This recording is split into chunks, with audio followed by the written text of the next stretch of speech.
বন্ধুরা আসসালামু আলাইকুম। আপনারা কেমন আছেন? আশা করি আপনারা ভালোই আছেন। আলহামদুলিল্লাহ আমিও ভালো আছি। নিয়েছি দেশি কচুর লতি আর কাঁঠালের বিচি। আর এই সময় কাঁঠালের বিচির সিজন। কাঁঠালের বিচি দিয়ে কচুর লতি খেতে কিন্তু ভালোই লাগে। কারা কারা খেতে পছন্দ করেন বন্ধুরা অবশ্যই কমেন্ট করে জানাবেন।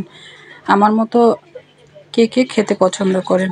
আর কড়াইয়ের মধ্যে আমি তেল দিচ্ছি। আজকে গ্যাসে রান্না করছি। কড়াইয়ের মধ্যে তেল দিয়ে এখন আমি লইট্টা শুটকি আগে থেকে গরম পানি দিয়ে ধুয়ে রেখেছি। আর সেটাই ভালো করে একটু ভেজে নিতে হবে।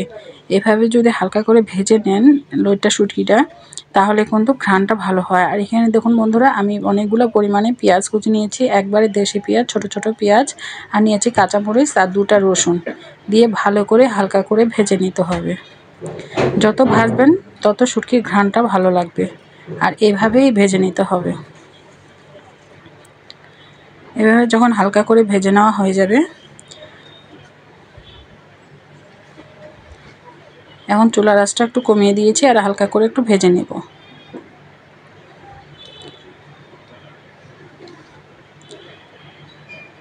হালকা করে আমার ভেজে নেওয়া শেষ হয়েছে। এখন আমি এর মধ্যে কচুর লতিগুলো দিয়ে দিব। আপনারা চাইলে এই তেলের মধ্যে লবণ আর হলুদ দিয়ে তারপর কচুর লতিগুলো দেন। আর আমি আগে থেকে কচুর লতিগুলো যেহেতু ধুয়ে রেখেছি সেগুলো আগে দিয়ে দিলাম। আর কি বিচিগুলো দিয়ে পানির মধ্যে ভেজে রেখেছি, এখন আমি সেগুলো দিয়ে দিব। কড়াইটা ভর্তি হয়ে যাবে, সেজন্য আমি লতিগুলো আগে দিয়ে দিয়েছি। আর এর মধ্যে পরিমাণ মতো হলুদ আর স্বাদ মতো একটু লবণ দিয়ে দিব।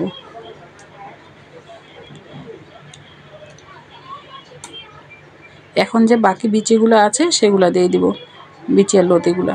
তাহলে মাঝখানে লবণ আর হলুদটা দিলে খুব সুন্দর একটা মানে ভালো লাগবে। একবারে উল্টানো না গেলেও আমি একবারে আস্তে আস্তে করে উল্টিয়ে নিচ্ছি।